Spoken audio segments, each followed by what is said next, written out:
महात्मा ज्योतिबा फुले की जय.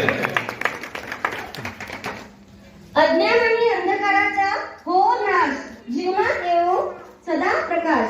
समोर आहे दिव्यांची रास, आज आपल्या शुभ हस्ते उजळला प्रकाश, उजळला प्रकाश.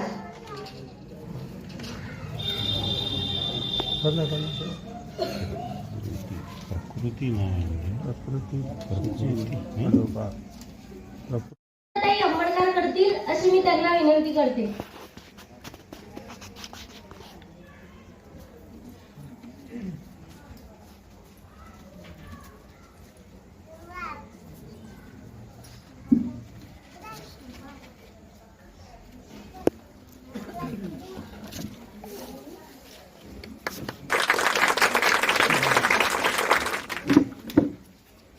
दीपामधुनी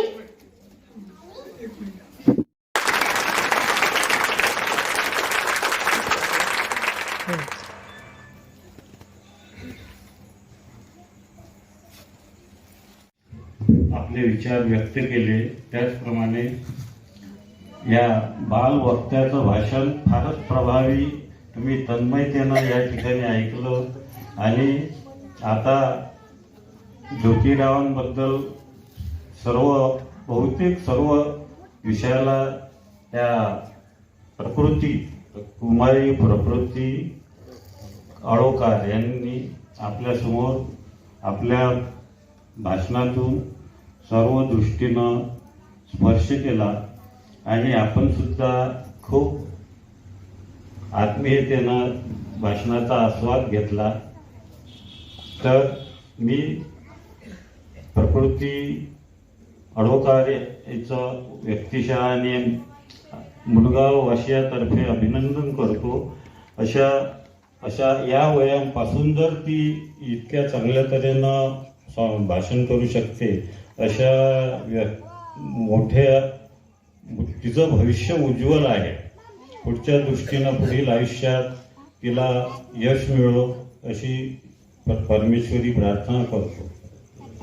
आळोकार तिला मी माईकजवळ बोलवतो आणि तिने तिच्या प्रमुख भाषणाला सुरुवात करावी.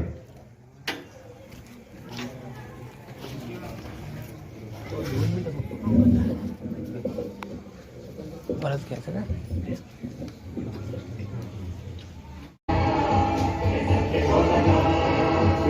हॅलो, येणाऱ्या पिढ्यांचा विचार करतो.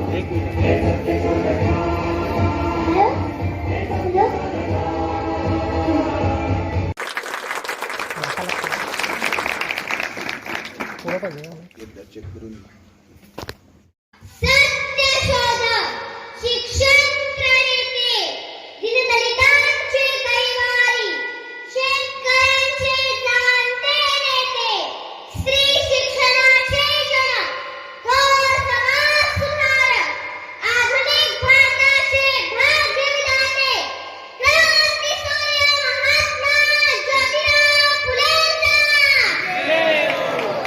क्रांती ज्योती सावित्रीबाई फुलेंचा, विद्येची आराध्य देवता माता सावित्रीबाई फुले, हिंदवी स्वराज्य संस्थापक छत्रपती शिवाजी महाराज, स्वच्छता, माणुसकी आणि शिक्षणाचे महत्त्व पटवून देणारे राष्ट्रसंत गाडगे महाराज, मनी नाही भाव म्हणे देवा मला पाव, मनी नाही भाव म्हणे देवा मला पाव, देव अशाने भेटायचा नाही रे, देव बाजारचा भाजीपाला नाही रे. अशा शब्दात प्रयत्नांचे महत्त्व पटवून देणारे राष्ट्रसंत तुकडोजी महाराज, विद्येविना मती गेली, मतीविना नीती गेली, नीतीविना गती गेली, गतीविना वित्त गेले, वित्तेविना शूद्र कसले, इतके अनर्थ एका विद्येने केले, इतके अनर्थ एका विद्येने केले.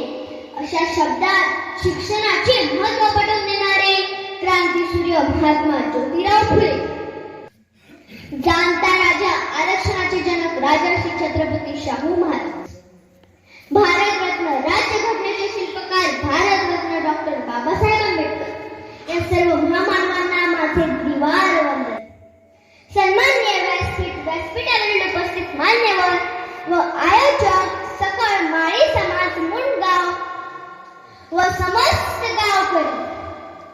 आज बाळजाबाई संत बाळजाबाई मंदिराच्या पावन जागेत उभे राहून मला खूप आनंद होत आहे. सर्वांना माझा सस्नेह नमस्कार. मी प्रकृती विद्यापीठात इयत्ता 3री मध्ये शिकते. आज महात्मा फुले यांच्या जयंती निमित्ताने आपल्या समोर माझे मनोगत व्यक्त करण्यासाठी उभी आहे. एकदा काय झाले, एक सद्गृहस्थ आपल्या कामानिमित्त ज्या वाटेवरून जात होते त्याच वाटेवर त्यांना काही मुले हे खेळताना दिसायची. त्यातील एक मुलगा हा थोडा मोठा व समजदार वाटत होता. एकदा त्यांनी त्याला खेळताना पाहिल्यावर त्या मुलाचे नाव विचारले. त्यावर मुलाने आपले नाव हे ज्ञाना सांगितले. ज्ञाना नावाचा मुलगा असूनही ज्ञानापासून वंचित आहे. शिक्षण हे त्याच्यापासून खूप दूर आहे या विचाराने त्या गृहस्थाने त्याला शिकणार का असे विचारले. तेव्हा मुलाने आनंदाने होकार दिला. तेव्हा त्याला स्वतःच्या शाळेत दाखल करून त्याच्या शिक्षणाची सोय करून तो गृहस्थ आनंदाने आपल्या कामाला निघून गेला. त्या सद्गृहस्थाचे नाव होते क्रांतीसूर्य महात्मा ज्योतिराव फुले. ज्यांच्यामुळे शिकली दीनदुबळ्यांची मुले, ज्यांच्यामुळे शिकली दीनदुबळ्यांची मुले, ते ज्ञानदाते भाग्यविधाते महात्मा ज्योतिराव फुले. महात्मा ज्योतिराव फुले. आपण असं करत जातो जसे आपले विचार आहेत. त्यामुळे आपण काय विचार करतो याकडे नेहमी लक्ष द्या. आणि याच कारणांमुळे जोपर्यंत लोकांचे विचार सुशक्तित होत नाही, प्रगतीशील होत नाही, ज्ञानाने समृद्ध होत नाही, तोपर्यंत समाजाची प्रगती अशक्य आहे. हे जाणून ज्योतिबांनी शोषित वर्गाला, प्रथम समाजातील शोषित वर्गाला शिक्षण देण्याचा क्रांतिकारी ठाम निर्णय घेतला. ज्योतिरावांच्या या महान कार्यामध्ये त्यांना समर्थ साथ दिली ती क्रांती ज्योती सावित्रीबाई फुले यांनी. महात्मा फुलेंनी मुलींसाठी पहिली शाळा ही 1848 रोजी बुधवार पेठेतील भेळेवाड्यात काढली. मात्र शिक्षक अथवा शिक्षिका मिळेना. विद्यार्थिनी उपलब्ध झाल्या, मात्र एक समस्या संपली की दुसरी उठावून करायची. त्यामुळे ती शाळा बंद पडली. मात्र ज्योतिरावांनी हार मानली नाही. त्या समाजातील अनेकांचा विरोध सहन करून त्यांनी आपले कार्य हे चालूच ठेवण्याचे ठरवले. त्यासाठी त्यांनी आपल्या धर्मपत्नीला शिक्षिका बनवण्याचे ठरवले आणि अशा प्रकारे आपल्या भारताच्या पहिल्या महिला शिक्षिका बनल्या त्या क्रांती ज्योती सावित्रीबाई फुले. काळ्या कोट्याधारात ज्योत ज्ञानाची पेटवली. काळ्या कोट्याधारात ज्योत ज्ञानाची पेटवली. शिकवणी सावित्री आणि तिच्या लेकींना. शिकवणी सावित्री आणि तिच्या लेकींना शिक्षण गंगा तळागाळात पोहोचवली. शिक्षण गंगा तळागाळात पोहोचवली. आणि सावित्रीबाईंनी आपल्या पती ज्योतिरावांच्या कार्यामध्ये स्वतःला तन्मधनाने वाहून घेतले. ज्योतिरावांच्या पश्चातही त्यांचे कार्य हे चालूच ठेवले ते शेवटच्या श्वासापर्यंत. खरंच किती महान असे पती पत्नी असणाऱ्या सावित्री आणि ज्योतिबा यांचे जोडपे आहे की एखाद्या भारतात शोधूनही सापडणार नाही. म्हणतात की एखाद्या वटवृक्षाखाली शक्यतो दुसरे झाड उगवत नाही. चुकून उगवले तर त्याची वाढ फुटते. कारण प्रचंड मोठ्या वटवृक्षाखाली त्याला पुरेसा सूर्यप्रकाश, हवा, पाणी उपलब्ध होत नसतो. मात्र याला अपवाद आहे. ते क्रांती ज्योती सावित्रीबाई फुले आणि क्रांतीसूर्य महात्मा ज्योतिराव फुले. एकमेकांच्या शेजारी एकाच घर जोडीने दोन प्रचंड मोठ्या वटवृक्षांची जोडी क्वचितच पाहायला मिळते. इतके महान कार्य या दोघांचे आहे. आणि या सर्वांचे खरे श्रेय जाते ते म्हणजे महात्मा फुलेंना.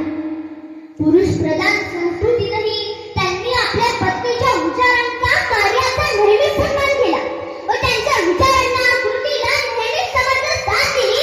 म्हणून ते खरे महात्मा. ज्यांनी स्त्री शिक्षणाची, स्त्रियांच्या सन्मानाची आणि सामाजिक कार्यातील स्त्रियांच्या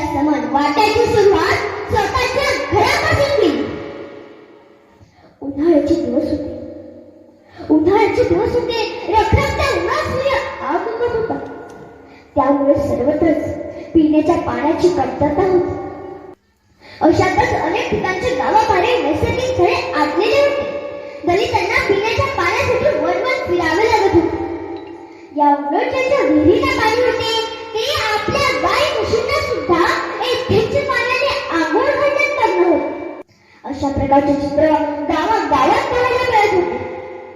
दलित जेव्हा पिण्याचे पाणी द्या अशी विनंती करायचे तेव्हा त्यांना तास उभे राहूनही कधीतरी हंडाभर किंवा ओंजळीत पाणी ओतून द्यायचे. काही ठिकाणावरून तर त्यांना मारहाण करून हाकलून दिले जायचे. का तर ते पिण्याचे पाणी द्या अशी विनंती करीत होते म्हणून. तहानने मुले कासावीस व्हायची. पाणी पाणी करून जेव्हा आई वडिलांना आर्त हाक द्यायचे तेव्हा ते स्वतःची हतबलता पाहून नशिबाला दोष देत राहायचे. असेच एकदा दलित वस्तीतील 4-5 वर्षाच्या गंगाधरला तहान लागली आणि तो आईकडे पिण्याच्या पाण्यासाठी आग्रह करू लागला.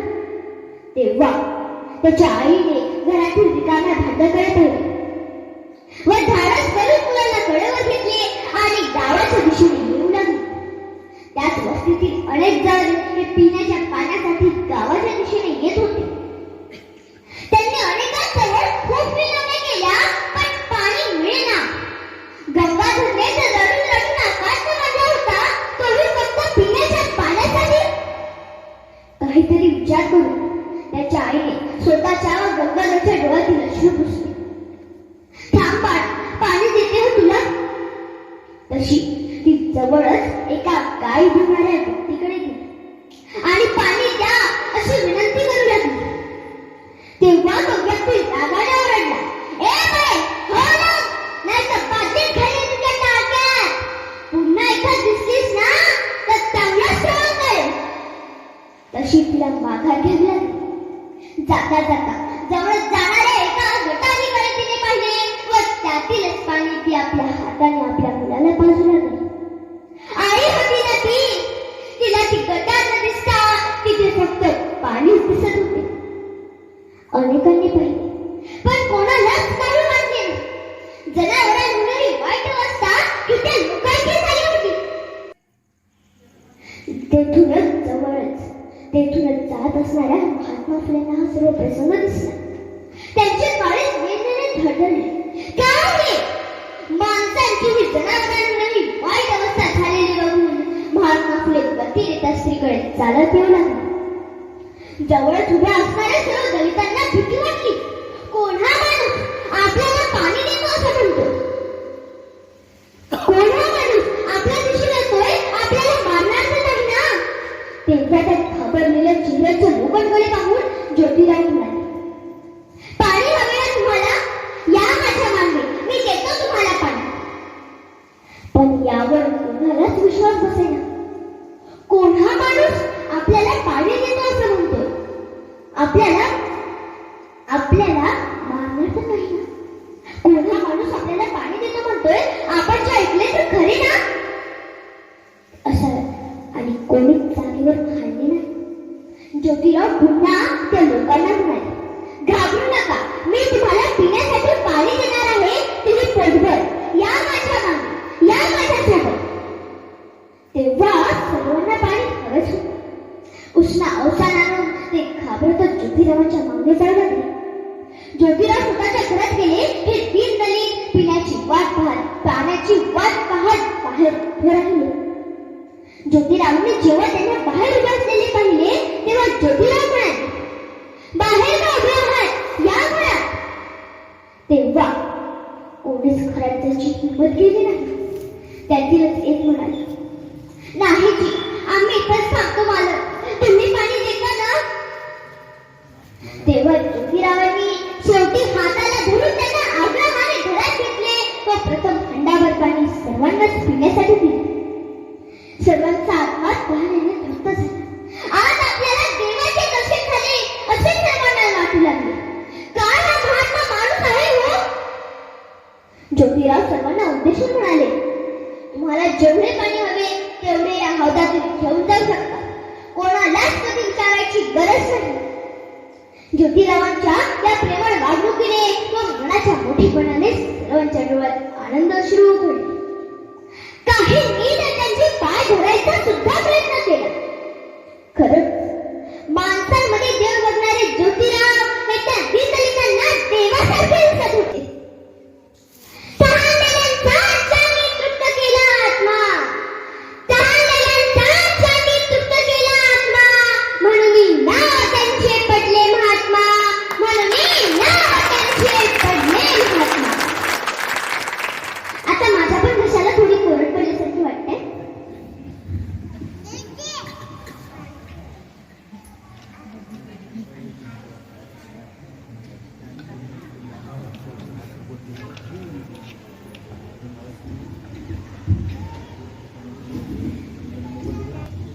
आता कसं तृप्त झाल्यासारखं वाटतंय. जर हे जीवन आहे म्हणतात ना, ते खोटे नाही. म्हणून सर्वांनाच एक विनंती आहे की पाण्याचा वापर हा जपून करावा. जे देता येईल ते द्यायचं. कोणाला मदतीचा हात, कोणाला साथ, कोणाला सोबत, कोणाला आधार, कोणाला माया, कोणाला प्रेम.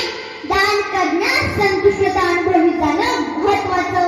अशा प्रकारचे विचार हे ज्योतिरावांचे होते. खरं तर आडनावाने जन्मतः गोरे होते. पेशव्याच्या दरबारात फुले देण्याचे काम करायचे. गोरे आले का ते म्हणता म्हणता लोक फुले आले का असे म्हणायला लागले आणि कालांतराने त्यांचे आडनाव हे फुले झाले. गोविंदराव आणि चिन्नाबाई यांच्या पोटी 11 एप्रिल 1827 ला सातारा जिल्ह्यातील कडगुण येथे महात्मा ज्योतिराव फुलेंचा जन्म झाला. महात्मा फुले हे आडनावाने, महात्मा फुले हे आडनावाने जरी फुले असले तरी अनेकांनी त्यांच्या मार्गात काटे आणण्याचं काम केलं. असं असतानाही त्या अज्ञानी व चालीरीतींचा पगडा घेऊन जगणाऱ्या लोकांच्या मार्गात फुले आणण्याचं काम हे आपल्या नावाप्रमाणे महात्मा फुलेंनी केले. गावकऱ्यांनी विचार करा. आजपर्यंत या मातीमध्ये, आजपर्यंत या मातीमध्ये ज्या ज्या माणसांनी देवाचे पाय धरले किती माणसं देवदासी झाली. आजपर्यंत या मातीमध्ये ज्या ज्या माणसांनी खंडोबाचे पाय धरले ती माणसं वाघ्या बरडी झाले. आजपर्यंत या मातीमध्ये ज्या ज्या माणसांनी पांडुरंगाचे पाय धरले ती माणसं वारकरी झाले. पण आजपर्यंत या मातीमध्ये ज्या ज्या माणसांनी महात्मा ज्योतिराव फुले व सावित्रीबाई फुलेंचे पाय धरले ती माणसं ग्रामपंचायत मधील सरपंच पदापासून ते राष्ट्रपती पदापर्यंत पोहोचलेल्या मला दिसून यायला लागतात.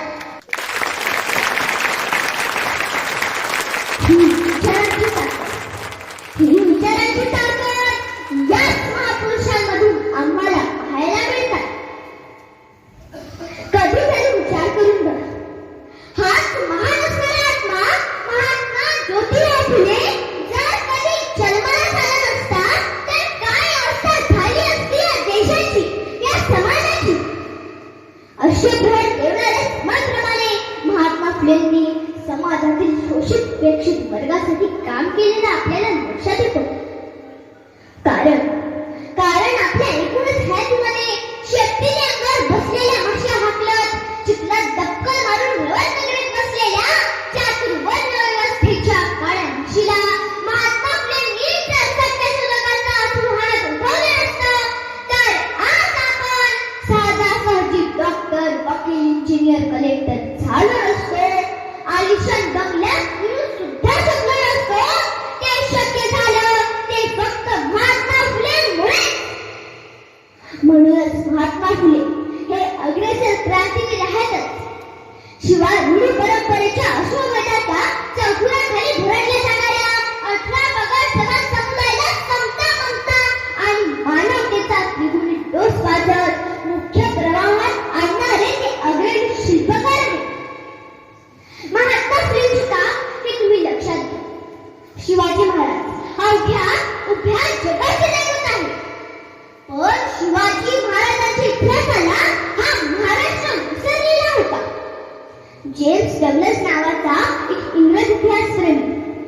शिवाजी महाराजांची समाधी शोधण्याचा प्रयत्न केला.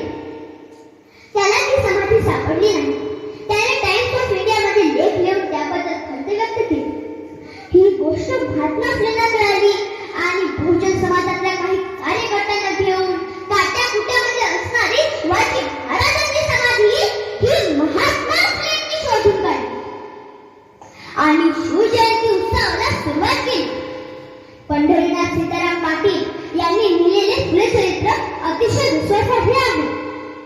त्यामध्ये ते महात्मा फुलेंना शिवजयंतीच्या जनकपणे संबोधतात. ही गोष्ट आपण लक्षात घेतली पाहिजे. महात्मा फुले बिल्डर होते. पुन्हा कमर्शियल कन्स्ट्रक्शन नावाची कंपनी ही महात्मा फुलेंनी स्थापन केली. त्यात कात्राच्या बोगद्याचं काम, खडकवासला धरणाचं काम हे महात्मा फुलेंच्या कंपनीने केले. आणि मुंबईची सीएसटी रेल्वे स्टेशन, मुंबईच्या आताच्या महानगरपालिकेच्या प्रत्यक्ष कन्स्ट्रक्शनचे काम हे महात्मा फुलेंच्या कंपनीने केले. आणि त्यात कुठल्याही प्रकारचा भ्रष्टाचार केला नाही. इतके महान व्यक्तिमत्व हे महात्मा फुलेंचे होते. महात्मा फुले आणि मित्रांनो, महात्मा फुलेंनी समाज सुधारण्यामध्ये व्यसनमुक्तीला सुद्धा महत्त्व दिले. 1876 ते 1882 पर्यंत महात्मा फुले पुणे महानगरपालिकेचे नगरसेवक होते. आणि नगरसेवक असताना त्यांनी लोकांची अनेक कामं केली. समाज हा व्यसनी म्हणू नये म्हणून त्यांनी दारूबंदी विरुद्ध लढा दिला. दारूच्या विक्रीचे परवाने रद्द करण्यात यावे यासाठी त्यांनी चळवळी उभारली. आणि जेव्हा महात्मा फुले पुणे नगरपालिकेचे नगरसेवक होते तेव्हा त्यांनी लोकांच्या नळानळावर पाणी देण्याचं काम केलं. आता मात्र स्वातंत्र्याची इतकी वर्ष झाली, आपण महात्मा फुलेंचं नाव घेतो पण त्यांचे विचार मात्र कृतीत आणत नाही. कारण स्वातंत्र्याच्या इतक्या वर्षानंतर सुद्धा आम्ही लोकांच्या नळानळावर वाड्यावाड्यावर पाणी पोहोचू शकलो नाही. आम्ही दारू पोहोचवली. महात्मा फुलेंच्या आयुष्याचा इतिहास वाचत असताना आम्हाला करण्याचा निर्माण होतो आणि त्यांच्याच या देशामध्ये आम्ही मोहापासून दारू निर्माण करायला लागलो. आणि ज्या मानवाने आयुष्यभर मोफत सक्तीच्या शिक्षणाचा आग्रह धरला त्यांच्याच या देशामध्ये शिक्षण संस्था विनाअनुदानित आणि दारूची दुकानं सरकार मान्य पाहिल्यावरती मन अस्वस्थ झाल्याशिवाय राहत नाही. आपल्या हातामध्ये देण्याची दानत असली पाहिजे. कोणाच्या तरी मदतीसाठी आपले हात सरसावले पाहिजे. विंदा करंदीकरांची खूप सुंदर कविता आहे. देणाऱ्याने देत जावे, घेणाऱ्याने घेत जावे. देणाऱ्याने देत जावे, घेणाऱ्याने घेत जावे आणि घेता घेता एक दिवस देणाऱ्याचे हात घ्यावे. म्हणजे हात तोडून नाही घ्यायचे, तर त्याच्या हातामध्ये जी देण्याची दानत आहे ती आपल्या हातामध्ये आली पाहिजे.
पुस्तक वाचल्याने आपले विचार सृजनशील होतात, आपल्या विचारांमध्ये बदल होतो आणि जेव्हा आई वडील हा सवय लावून घेतील तेव्हा मुलाला वेगळं सांगावं लागणार नाही, ते आपोआप बघून शिकत जाईल. कारण पुस्तकाने मस्तक सुधारतं आणि सुधारलेलं मस्तक कुणापुढे मस्तक होत नाही. ज्योतिरावांचे कार्य हे फक्त शिक्षणापुरतेच मर्यादित होते असे नाही, तर स्त्रियांविषयी त्यांचे फार महत्त्व होते. बालपणीच मुलींची लग्न व्हायची आणि त्या बालविवाह प्रथेमध्ये मुलीचे वय कमी तर मुलाचे वय फारच जास्त असायचे. यदा कदाचित काही आजारामुळे म्हातारपणामुळे जर तो नवरा मरण पावला तर त्या मुलीला सती जावं लागायचं, तर त्या स्त्रीला पती सोबत जिवंत काढलं जायचं. तिला जगण्यासाठी अधिकार नव्हता. अशा प्रकारची अनिष्ट सती प्रथा ही त्यावेळेला प्रचलित होती. सती प्रथेमध्ये त्या मुलीला इथल्या धर्माच्या नाईलाजाने इथल्या धर्माच्या दबावापुढे सती जावं लागायचं. सती प्रथेमध्ये त्या मुलीला सरणावरती नेलं जायचं. तिला तिच्या आजूबाजूला मोठमोठे ढोल वाजवले जायचे. ती हंबरडा फिरून रडायची, पण तिचा आवाज येऊ नये म्हणून तिच्या आजूबाजूला ढोल वाजवले जायचे. तिला सरणावरती ढकलून दिलं जायचं. कधी कधी असे घडायचे की काही मुली चटके लागल्यावर त्या सरणातून बाहेर यायच्या, तेव्हा त्यांना मारून पुन्हा त्या सरणावरती बसवले जायचे. आणि अशा तऱ्हेने एक प्रकारे सतीखानाच्या नावावर त्यांना जिवंत जाळून त्यांची हत्या केली जायची. आणि ज्या स्त्रिया त्या सती प्रथेमधून वाचल्या त्यांचे केस शोभन केले जायचे.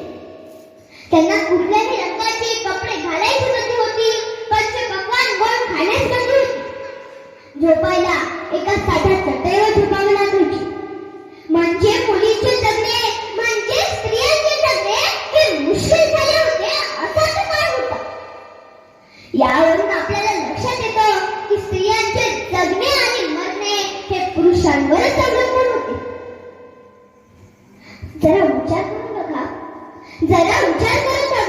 की सती प्रथा आज असते तर किती उपकार आहेत आपल्यावर सावित्रीबाईंवर, ज्योतिराव फुलेंचे. आज आपल्या वाट्याला जे माणसासाठी जन्म आले ना ते फक्त या दाम्पत्यामुळेच. आज जे आपण पुरुषाच्या खांद्याला म्हणतो ना ते फक्त क्रांतिज्योती सावित्रीबाई फुले आणि क्रांतिसूर्य महात्मा ज्योतिराव फुलेंमुळेच. ही सती प्रथा, केशवापण यासारख्या प्रथेविरुद्ध आवाज उठवण्याचं काम हे महात्मा फुलेंनी केलं. त्यांनी बाल हत्या प्रतिबंधक गृहाची स्थापना केली, बाल संगोपन गृहाची स्थापना केली. एक विधवा महिला काशीवर अत्याचारामुळे गर्भवती झाली आणि आत्महत्या करायला निघाली. तेव्हा तिला थांबवून ज्योतिरावांनी आश्रय दिला. तिचे बाळंतपण केले आणि बाळंतपण करूनच थांबले नाही तर तिचा मुलगा त्यांनी दत्तक घेतला. त्याला डॉक्टर बनवले. पुढे जाऊन खास यशवंत प्लेगच्या साथीच्या वेळेस सावित्रीबाईंसोबत निस्वार्थपणे रुग्णांची सेवा करतो. बघा, सावित्रीबाई आणि ज्योतिरावांना स्वतःचे एक मुल नसताना ते कित्येक मुलांचे आई वडील झाले. त्यांनी हजारो मुलांना आश्रय दिला. आपण महिला एकदा किंवा दोनदा येतो, पण माझी आई सावित्रीबाई आणि माझे पिता ज्योतिराव हे हजारो मुलांचे आई वडील झाले. समाजावरती शेतकऱ्यासाठी जी जल शिवार योजना आता सरकार चालवत आहे ना ती त्यावेळेला महात्मा फुलेंनी सुचवलेली एक संकल्पना आहे. महात्मा फुले शेतकऱ्यांसाठी काय सांगतात की जो गावांमध्ये चांगली शेती पिकवेल त्याला सत्कार करा, त्याला पुरस्कार द्या, जेणेकरून बाकीच्या शेतकऱ्यांचे बळ वाढेल, त्यांच्या उत्साह निर्माण होईल. आणि एवढेच नाही तर त्या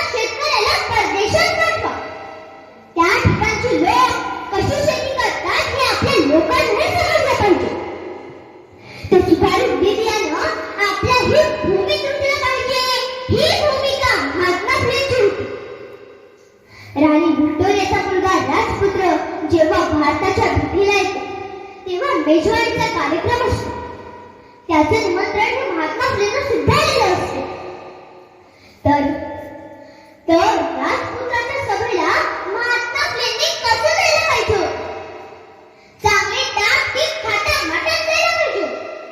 पण महात्मा फुलेंनी सुरभूतात गेले नाही तर त्यांना तिथे शेतकऱ्यांची व्यथा मांडायची होती. त्यासाठी डोक्यावरती फाटलेला फेटा कोंडाळला, अंगातला सदरा तोही फाटलेला, धोक्यातही गुढग्यापर्यंत, कमरेला विळा घोसलेला आणि पायात चप्पल, ती साडीच्या चिंधीने बांधलेली अशा वेशात महात्मा फुले त्या कार्यक्रमाच्या ठिकाणी गेले. तेव्हा त्यांना कोणीही आत जाऊ देण्यास तयार नव्हते. जेव्हा काही लोकांनी ओळखले की हे ज्योतिराव आहेत तेव्हा त्यांना आत सोडण्यात आले आणि तिथे महात्मा फुलेंनी शेतकऱ्यांची व्यथा समस्या मांडण्याचं काम केलं.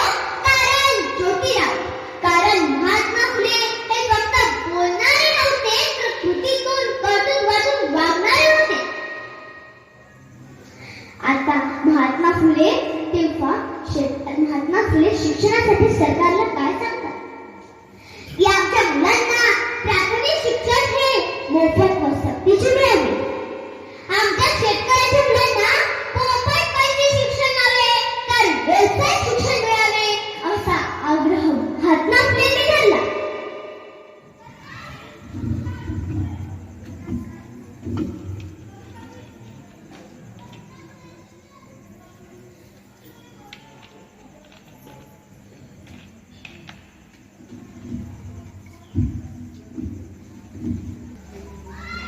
महात्मा फुलेंकडे पाहत असताना केवळ एक इतिहासाचा धडा म्हणून पाहू नका, ते या जगासाठी प्रेरणास्थान आहे.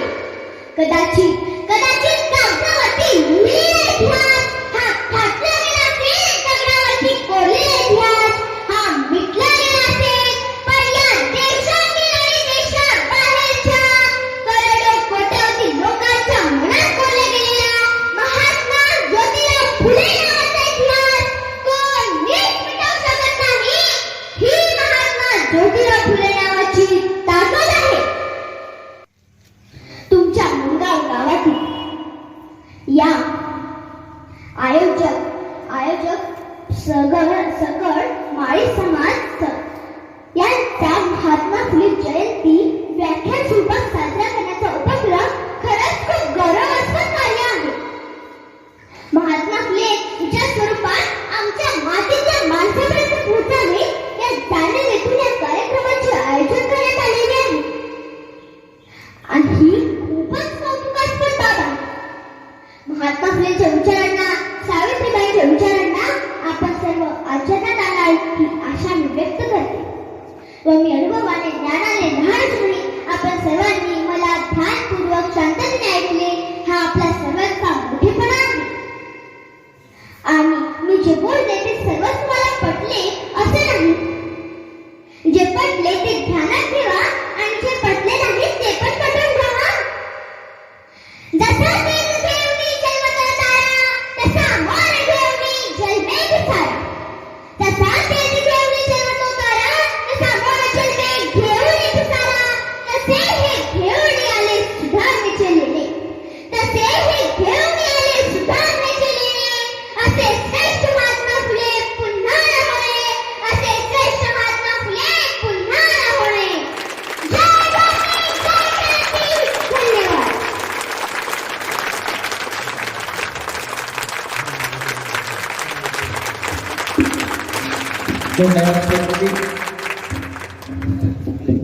अतिशय कमी वेळात खूप छान व्याख्यान दिलं केलेले आहे.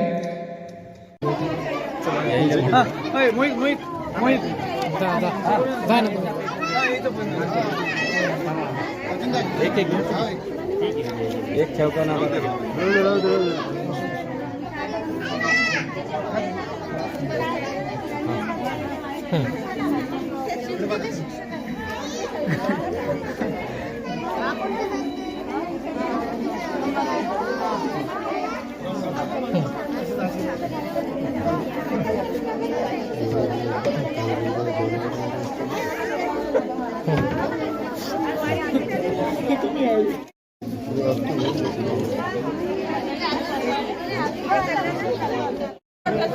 मिरवणूक